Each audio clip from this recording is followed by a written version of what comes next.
What's up, guys? Muzz coming from Reborn Mind, Body, Soul. And if you're watching this, you believe in new beginnings and becoming your own ultimate superhero. Now, my intention for this video is to share something I believe we all could use a little work on. And that's the joy of listening. So, if you haven't hit the subscribe button, hit the subscribe button. Let's get into it.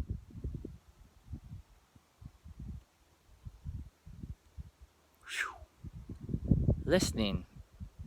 I think there's a bunch of different ways to listen. The first one is to this.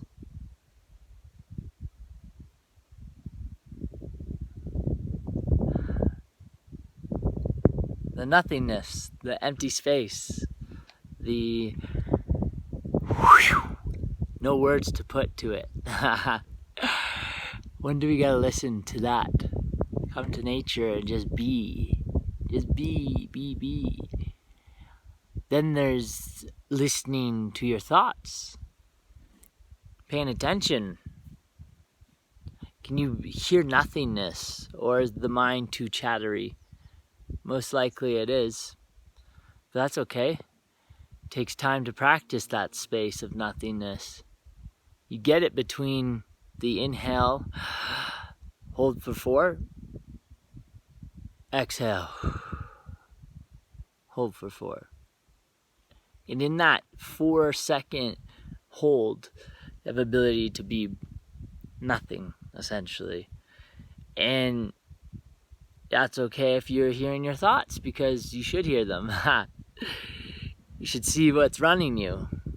See what ideas, what beliefs, what stories of your past are you being ran by?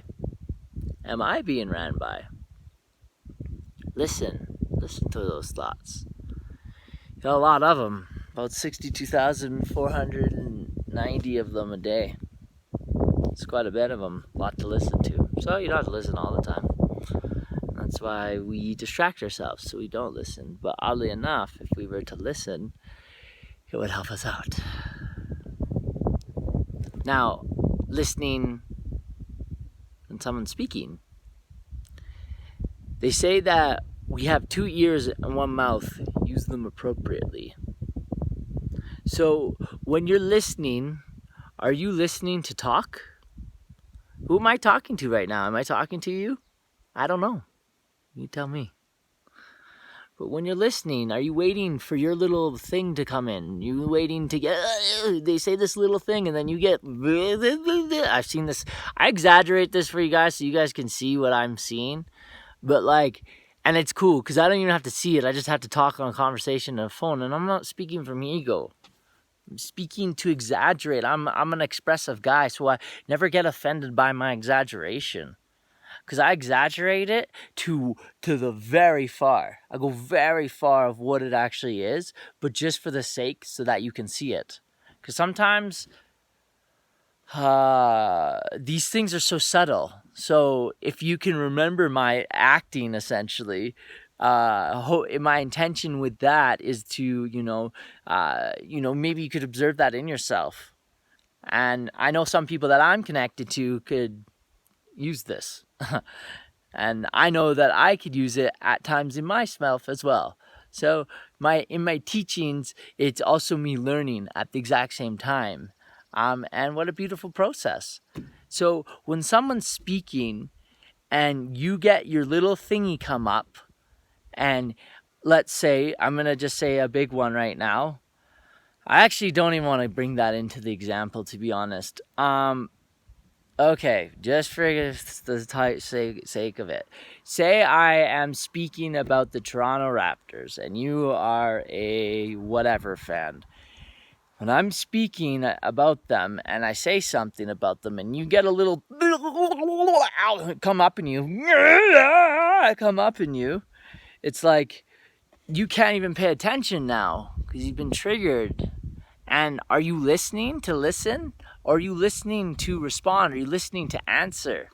And don't worry, I've talked to people that have been on the planet 3 times longer sometimes, 2 times longer, and they shotgun response to me.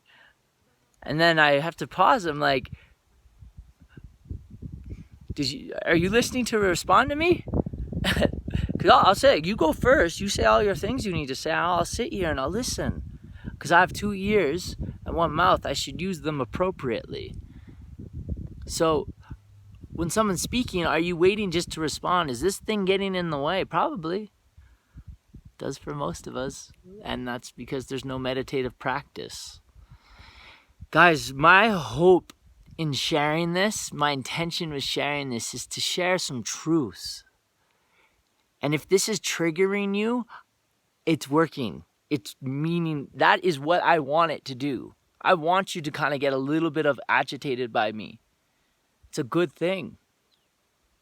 I want to kind of get agitated by people a little bit. It's a good thing. Because it's an opportunity to learn, an opportunity to heal.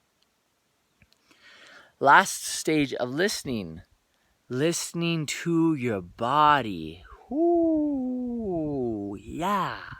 Listen to your body. What's the body saying? Does it want to go out to do that thing? Does it want to go party? Does it want to go eat that unhealthy food? So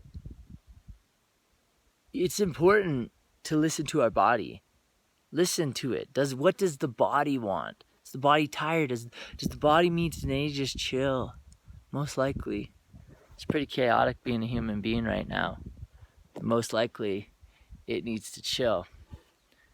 Maybe it's over-exercised and it needs to chill. Maybe it's under-exercised and it's time to move. Time to move that body. What does the body want to do? So next time you get invited to something, or you have obligation to go to because you made a prior promise in the past, which in that moment you genuinely thought you could do it. You genuinely did. You really did. You're like, yo, when I made that thing to you last Tuesday about us going and doing this thing, I genuinely meant that. But at this moment, man, I'm just not feeling it. No hard feelings. It's just, man, my body, I'm just tired, man. I just gotta chill. I just gotta take care of myself. And that's self-love. So I hope some of these rang true to you. I'm in the soup of words. I wish I could give you a hug. Why don't I? Come here. Ah! All right, cool. I share my peace and I share my love.